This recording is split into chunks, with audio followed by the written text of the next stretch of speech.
Well, it looks like he's gone. There wasn't any reason to bring him up. I think he's probably done over there, just like they did with Jerry Jarrett.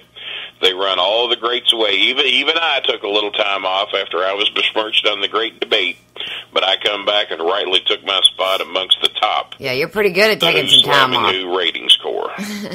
You're pretty good at doing that. I am. I'll be the first to go along with you there. Taking time off. Having people feel. Oh, I thought you meant taking the number one spot, taking time off. No. Well, I guess I'm pretty good at that, too. I've been around this business a long time. I decide I want to take a couple, 3, 4, 5 weeks off. I guess I've earned the right to do that. Yeah, well. But I heard that you were wanting to read some of these comments that have been coming. Yeah, but let me some play. Positive, some negative. It'd be nice to have a mix this time, Callie. Okay. So, Callie Kierick, we don't need your ambush this week. You don't want to ruffle my feathers anymore. If the good ones are there, it might Kenny. be the end of your job, period. If the good comments are there, I'll read them. But if they're not there... Yeah. You told me before that you had both. Now you're saying if there's any good comments. Well, yeah, that's because it's week to week, so I can't say that was okay. That week. Week to week, like there's some weeks that no one says anything good about me.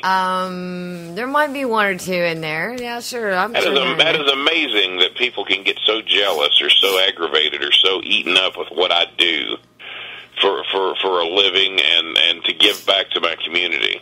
Well, that only the angry, sick people, uneducated morons, are the ones that sit down and try to tap out a letter.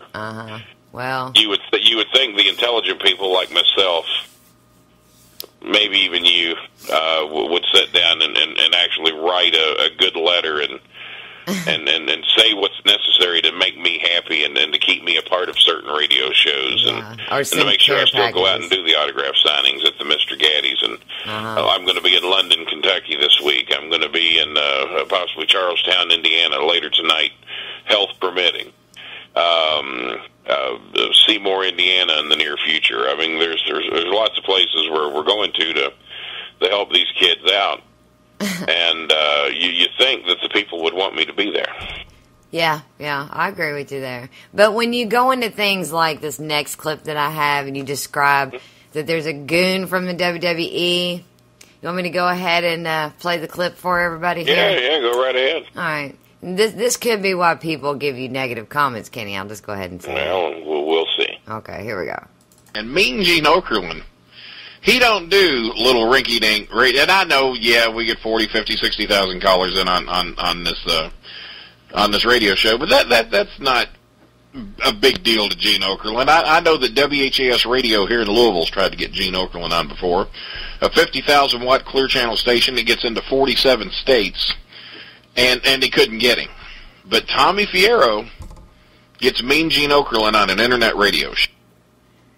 Okay, that's one of the first clues that you brought up there. One of the most well-known, most powerful men in wrestling today, Mean Gene Okerlund. I'm a great broadcaster, but Gene Okerlund, he is what we all strive to be. Right. In the broadcast business. And Tommy Fierro got him like he was nothing. He just showed up like he was a regular on the show. And Gene Okerlund don't do that. Gene Okerlund is the Hulk Hogan of announcers. Okay, so what do you... And the rest of us are just striving, trying to be what he is. And then all of a sudden, he shows up at Who Slamming Who, a relatively new internet wrestling radio show.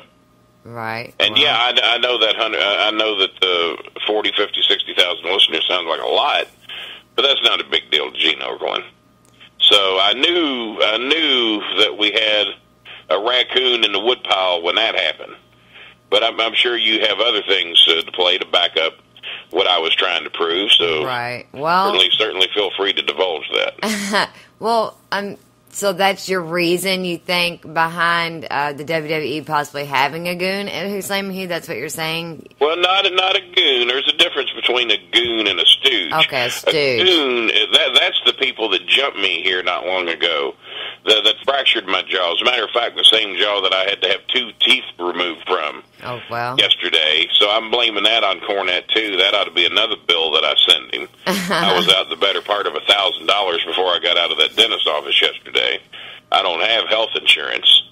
And the fact that I had to pull $1,000 out of my pocket to fix the damage that was done by Cornette and his goons, that's a goon. Okay, I meant stooge. A stooge is what I divulged on Tommy Fierro's radio show this week. My bad. That's why You're I want the listeners to go over there and listen to me with Tommy. We drop the clues, and we start eliminating people. And, well, it's not this guy. And then we count down to where we get who the stooge is. Right. And a stooge, that's right. There's probably one of them around your radio show. They probably get all the information they can, and they call Lord and Savior Damien up there in Maine and go, oh, so-and-so did this, or Callie did that, or Sicko did this, and I hear they did this to the anger Bolin. See? Actually, we fired him. That's a stooge, and that's probably how Damien found out that you had upset me. Oh, no. Not that he would take the time to listen to yours and mine's radio show. We don't know that he would do that, but he sure found out you upset me. Actually, we got rid of our goons. And he found that out from a stooge. A goon is what happened to me in that parking lot. So hopefully I have educated you a little further, Callie. Well, here's a real apology for you. I'm sorry, I meant stooge. This time. Here's a real apology for you. I'm sorry, I meant stooge. Okay? There's a real one for you. Well, it does make a lot of sense, but the wrestling business is a tight clique of sorts, you know? Maybe Okerlund was trying to do the show over bigger radio stations because it was in the business and not some outside station. So, well, here's another even more compelling clip for you. Here we go. The WWE does not let their talent appear on shows like this. Not the ones that are under contract. Not Carlito, not The Miz, not Mark Henry, and especially not John Cena. But yet, you got him. Yeah, it was with the help of his dad a little bit, but you all got him. Well, I don't care who his dad is. This is not something that Vince lets go down. But yet he ended up on your show. Okay. Where are you going with this? What does it mean, you know, when Brian Solomon and John Cena have to do with a stooge within the ranks of Who's Slamming Who? Okay, so I think you ruffled Tommy's feathers there just a little bit. And you brought up another name there that had no business on the Who's Slamming Who show. I don't know if you have the clip or not, but that Brian Solomon. Not a lot of people know who he is, but people inside the business know. He is an editor for WWE Magazine. Been with them for like 17 years. Okay. And there were some rumors going around that he'd been let go by the company. Well, he hadn't been let go. He's still there, and he's still a stooge to Vince McMahon, one of the biggest stooges that Vince McMahon's got. And then all of a sudden, Vince's biggest stooge shows up on Who's Slamming Who. Once again, all of a sudden, a brand new wrestling radio internet talk show that's a big deal to a lot of people, but not to Vince McMahon, as a rule. Not to the WWE. Not that their talent, and especially their contracted talent, would be showing up and doing those shows. They do worldwide television shows. They're on Spike TV. They're on USA Network. They're on WGN. They're on syndicated television. They don't show up at Who's Slamming Who or Wildlife Radio or any other internet radio show as far as that goes. They're high-paid talent that is tightly restricted. Right. And the reason that myself and the 30 others are on these shows is because we're free agents. We don't take kindly to being told to where we can spout our information and where we can't.